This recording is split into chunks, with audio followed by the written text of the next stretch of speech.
Hello, Namaste. Hello, everyone. Today we have some grad students from India. Please briefly introduce yourselves. Hi, my name is Neha. I am from India. I am doing PhD in the robotics program and I am in third year now. So it has been a great journey so far. Hello, myself Sumit Mishra. I'm also from India. I did my master's from KAIST in robotics program, and now I'm continuing with PhD, and in third year of PhD. Okay, so where did you study before KAIST? I was doing masters from Center for Advanced Studies, which is the autonomous institute under the State Technical University in India. So for me, I did my graduate from master's itself from KAIST, and my undergrad was from India.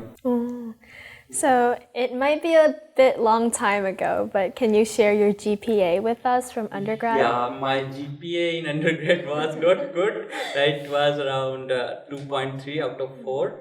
But yes, I complemented it with a lot of research, and then after I did my undergrad, I did work like jobs for around 4 years, which was related to entrepreneurship and research, and that helped me a lot. Mine was I secured 82% in my undergrad, and in my masters I secured 9 out of 10, and then I came for PhD here. Oh, okay. Like, what made you choose KAIST out of all the other universities that you considered? First of all, because of its innovative research environment, because we like in my masters I was also doing some research related tasks, and the KAIST is well known in research environment, and also its global reputation as well, and it's international friendly, so many perspective was there. Yeah, for me, same reason. Research was the first reason. Like I found the very relevant laboratory in KAIST to my research, and also like I want to reside close to my country, and Korea is really close to India. You can just take a flight and reach within 7 hours to India. So that is one thing. So then which other universities did you consider? And what are the differences between the universities you considered and KAIST? Before that, I was also considering University of South Carolina, which is basically a public university in US, and I also was considering IIT, which is the most reputed institute in India. And then I applied for KAIST as well, and I got a good opportunity to got admission in PhD, and then I chose because of its amazing environment. Okay.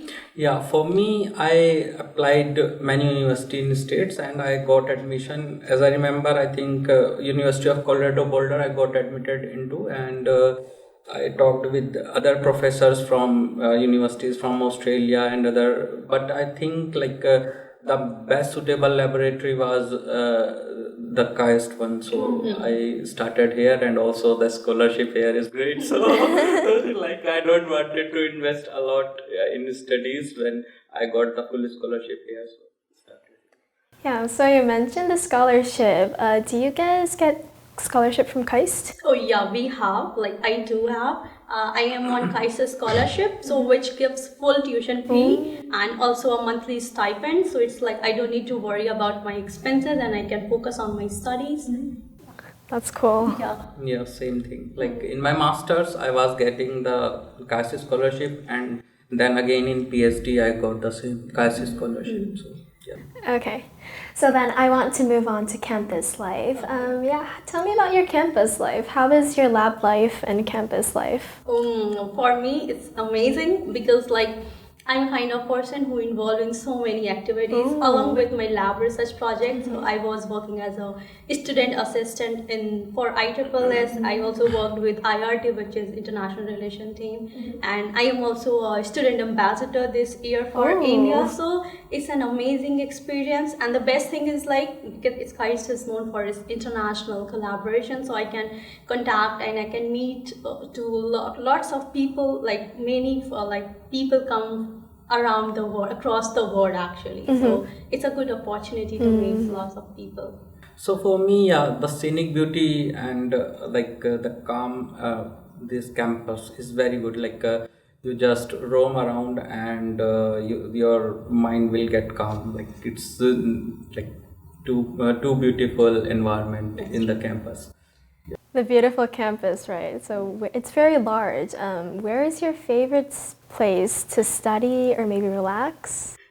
Yeah, duck pond. I when I got off the Kaya shuttle, so sometime when I'm returning from the lab and my mind is heavy and I don't want to work, I just sit around the duck pond. Fun. And if you want, you can go for a walk on that hilly mountain like behind the Buri Bank building. So yeah, that's good place to visit if you just want to relax and For me, I guess my room is the most cozy place to study.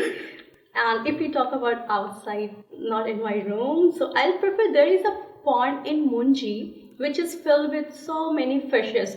So I enjoy very much watching that fishes while studying. It's kind of very peaceful and calm, and it's just a relaxing experience. So, what facilities or resources do you find most helpful in KAIST? I guess KAIST is full with so many opportunities for like helpful in studies, like lab equipped with like library equipped with so many amazing books, research papers, and all. And like if we like as we are PhD students, so we also focus on the online data, like access to so many Right. journals, database, and get to so many information online. So yeah, we do have a very good facilities by KAIST. Facilities are very good. Just you have a gym that just been in the building itself, and then you can go to grounds like for like football and other games. There is like you can just book and use it, and then there are many other facility like visa center is also there in KAIST. You don't need to go outside. Just Yeah, tell me more about the Visa Center, or maybe have you used the KAIST yeah, clinic? I just used it a week back, so I had to extend my visa center. When I came back in 2020, in 2021, when I had to take the visa, I had to travel like around 40 minutes by bus to go to the visa center and then get it extended. But and also it was mostly in Korean. Like I can't communicate them with well. But now here I just register, like I was sitting there, I just register and I went there in the campus itself, Buri Bank building, and I get my extension within like 30 minutes. Yeah. So and they can speak well in English, so that's very good. I'm totally agree with so much. Like visa facility is so amazing. We don't need to go anywhere outside. Just get some time from the lab and go to visa center.